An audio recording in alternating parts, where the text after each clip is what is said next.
கர்த்தருடைய பரிசுத்த நாமத்திற்கு மகிமை உண்டாவதாக. இன்றைய வேதவசனம் ரூத் 2:12. உன் செய்கைக்கு தக்க பலனை கர்த்தர் உனக்கு கட்டளையிடுவாராக. இஸ்ரவேலின் தேவனாகிய கர்த்தருடைய செட்டைகளின் கீழ் அடைக்கலமாய் வந்த உனக்கு அவராலே நிறைவான பலன் கிடைப்பதாக என்றான்.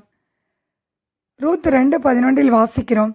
அதற்கு போவாஸ் பிரதித்திரமாக, உன் புருஷன் மரணம் அடைந்த பின்பு நீ உன் மாமியாருக்காக செய்ததும், நீ உன் தகப்பனையும் உன் தாயையும் உன் ஜன்ம தேசத்தையும் விட்டு முன்னே நீ அறியாத ஜனங்களிடத்தில் வந்ததும் எல்லாம் எனக்கு விவரமாய் தெரிவிக்கப்பட்டது.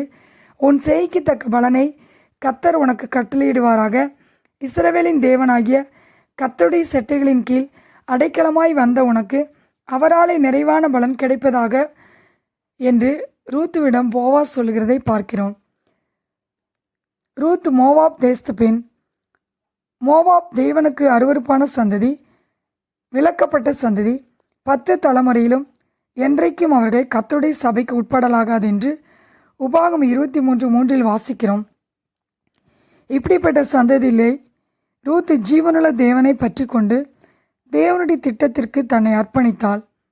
ரூத்துவின் சந்ததியில் இயேசு கிறிஸ்து பிறந்தார். நம் செய்யத்தக்க பலனை கர்த்தர் நமக்கு கட்டளையிடுவார். இஸ்ரவேலின் தேவனாகிய கர்த்தருடைய செட்டைகளின் கீழ் அடைக்கலமாய் வந்த நமக்கு அவராலே நிறைவான பலன் கிடைக்கும். ஏசியா 3:10-11 வாசிக்கிறோம். உங்களுக்கு நன்மை உண்டாகும் என்று நீதிமான்களுக்கு சொல்லுங்கள், அவர்கள் தங்கள் கிரியைகளின் பலனை அனுபவிப்பார்கள். துன்மார்க்கனுக்கு ஐயோ, அவனுக்கு கேடு உண்டாகும், அவன் கைகளின் பலன் அவனுக்கு கிடைக்கும்.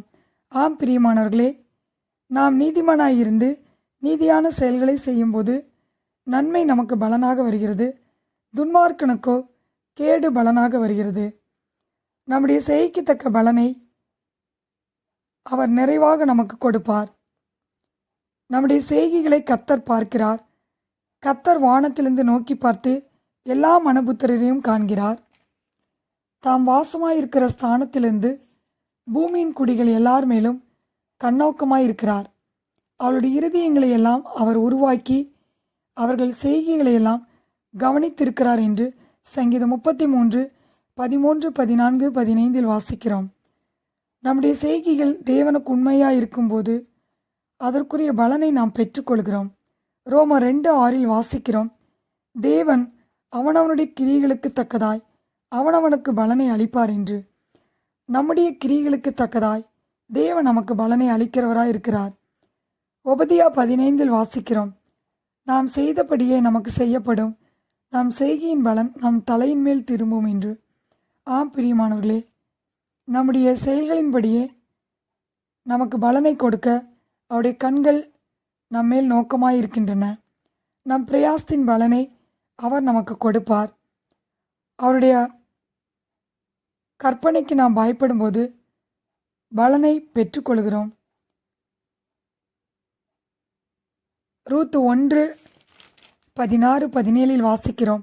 அதற்கு ரூத், நான் உம்மை பின்பற்றாமல் உம்மை விட்டு திரும்பி போவதை குறித்து என்னோடே பேச வேண்டாம். நீர் போகும் இடத்திற்கு நானும் வருவேன், நீர் தங்கும் இடத்திலே நானும் தங்குவேன். உம்முடைய ஜனம் என்னுடைய ஜனம், உம்முடைய தேவன் என்னுடைய தேவன். நீர் மரணமடையும் இடத்தில் நானும் மரணமடைந்து அங்கே அடக்கம் பண்ணப்படுவேன். மரணமே அல்லாமல் வேறொன்றும் உம்மை விட்டு என்னை பிரிப்பதில்லை என்று ரூத் உறுதியான தீர்மானத்தை எடுப்பதை நாம் பார்க்கிறோம். ரூத் தன்னுடைய வாழ்க்கையில் தேவனை உறுதியாக பற்றி கொண்டாள். ஜீவனுள்ள தேவன் மேல் அவள் நம்பிக்கையாய் இருந்தாள். ரூத்தின் வாழ்க்கையிலே அவள் செய்யத்தக்க பலனை கர்த்தர் கட்டளையிட்டார். அவளுக்கு நிறைவான பலனை கர்த்தர் கொடுத்தார்.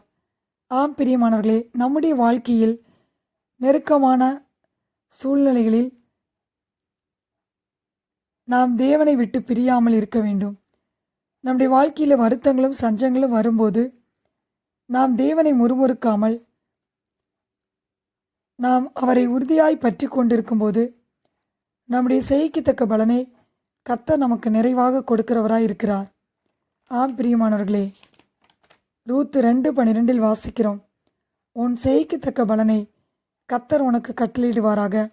இஸ்ரவேலின் தேவனாகிய கர்த்தருடைய செட்டைகளின் கீழ் அடைக்கலமாய் வந்த உனக்கு அவராலே நிறைவான பலன் கிடைப்பதாக என்றான். கர்த்தர் தாமே இந்த வார்த்தையை ஆசீர்வதிப்பாராக. ஆமேன்.